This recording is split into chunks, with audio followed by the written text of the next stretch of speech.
সিউড়ি শহরে প্রথমবারের জন্য এসেছিলেন বাংলা সিনেমার বিখ্যাত নায়িকা ঈশা সাহা।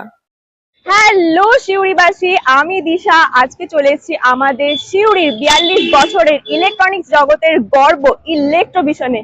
ওপো F33 সিরিজের গ্র্যান্ড লঞ্চ ছিল আজকে, আর সেই ইভেন্টে আমি ছিলাম হোস্ট। একজন ওপো ইউজার হিসেবে একদমই দেরি না করে হাতে নিয়ে নিয়েছি ফোনটা, আর এর ডিজাইন আর ক্যামেরা নিয়ে আমার জাস্ট কিছু বলার নেই। এরপর জেনে নেব ঈশা ম্যামের কাছ থেকে এর ফিচার সম্বন্ধে। তো আমাদের এই শিউরিতে প্রথমবারের জন্য এলেন, কিরকম লাগছে? খুবই ভালো। বেরোতে পারছি না খুব বেশি, সেটা আনফরচুনেট। খুব তাড়াতাড়ি এসে একটুখানির মধ্যেই চলে যেতে হচ্ছে। কখনো সময় নিয়ে ডেফিনেটলি আসবো।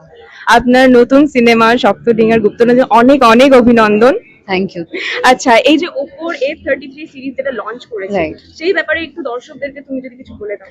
সেই কারণেই আজকে আসা অ্যাকচুয়ালি গোটা না, যে আজকের নতুন ফোন লঞ্চ হচ্ছে এবং প্রত্যেকবারের মতো ওপো এবারেও ছক্কা হাঁকিয়েছে এবং প্রত্যেকটা ফোন ওদের এত ইউনিক ফিচার্স থাকে। এই ফোনটাতেও বিভিন্ন রকম ফিচার রয়েছে। আমার মনে হয় সাধারণ মানুষ যখন ফোন কিনতে যায়, যেটা আমিও করি সাধারণত, কলের সঙ্গে সঙ্গে ক্যামেরাটা ভালো হতে হবে। স্পেশালি আমাদের জেনারেশন বলো, তোমাদের generation actually, to be specific, আমরা ভীষণ ক্লিয়ার ক্যামেরা চাই। লোকজন ব্লগিং করে, আমাদেরও বিভিন্ন রকম ভিডিও বানাতে হয়, তো সেই জায়গা থেকে ক্যামেরা কোয়ালিটি আমরা সবসময় চেক করি। তো এই ফোনের স্পেশালিটি হচ্ছে F33, যেটা হচ্ছে 50 মেগাপিক্সেল ফ্রন্ট ক্যামেরা, মানে ফ্রন্ট ক্যামেরা যেটা আলট্রা ওয়াইড সেলফি ক্যামেরা পাচ্ছি।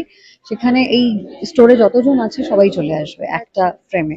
তো এরকম একটা ফ্রেম যেখানে বন্ধু বান্ধবরা মিলে হয়তো বেরোলাম, একটা গ্রুপই তুললাম, কিন্তু গ্রুপিতে সবাই এলো না, কারো মাথা কেটে গেল, কারো হাত কেটে গেল, এই এই সমস্যাটা ডেফিনেটলি হবে না। সেকেন্ডলি, অডিয়েন্স ইউজ করেন ওপর যারা লয়াল কাস্টমার্স আছে, তারা জানে যে ব্যাটারি কতটা ভালো বা বডি কতটা হার্ড, মানে পড়ে গেলে ভাঙবে না। ইভেন আগের ফোনটাতেও ছিল যে মানে ওয়াটার রেজিস্ট্যান্ট, ডাস্ট রেজিস্ট্যান্ট এই ফোনটাতেও। কিন্তু এছাড়া যেটা ওদের একটা ভেপার কুলিং সিস্টেম আছে এই ফোনে।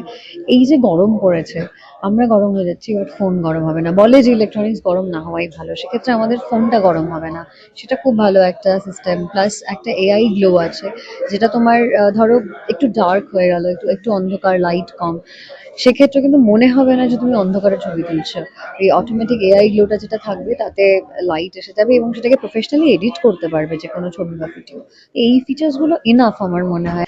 Thank you ma'am. আর আমাদের এই শিউরির ইলেকট্রোভিশনে এসে কিরকম লাগছে যদি একটু বলে দাও। আমার খুব ভালো লাগছে, সবার সঙ্গে দেখা হলো। হোপফুলি পরে কখনো আসবো টাইম নিয়ে। Thank you ma'am. ঈশা ম্যামকে প্রথমেই উত্তরীয় পরিয়ে এবং ফুলের স্তবক প্রদানের মাধ্যমে বরণ করে নেওয়া হয়। তারপরে আমাদের সবারই প্রিয় মা আনন্দময়ীর ফটো ফ্রেম উপহার স্বরূপ দেওয়া হয়।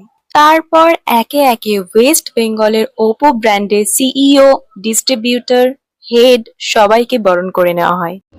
এই ব্যাগটা কাস্টমাররা পাচ্ছে, প্লাস ক্যাশব্যাক থাকছে এটার সঙ্গে। আপনারা এক্সচেঞ্জ অফার পাবেন আপনার পুরনো ফোনে, এবং 15 মান্থের 0 ডাউন পেমেন্ট পাওয়া যাবে F33। এর সঙ্গে আরেকটা ফোন আজকে লঞ্চ হচ্ছে, এটা হলো হ্যাজেলব্যাক ক্যামেরা। হ্যাজেলব্যাক হলো সেই কোম্পানি যে কোম্পানি প্রথম চাঁদের ফটো তুলেছে। আমরা ওপোই কেন কিনবো তার কারণ কিন্তু একদম ক্লিয়ার হয়ে গেছে। আর সিউড়ি তথা বীরভূমবাসী যে কোনো ওপো মডেল কিনতে চাইলে অবশ্যই যোগাযোগ করতে পারো সিউড়ি ইলেকট্রোভিশনে।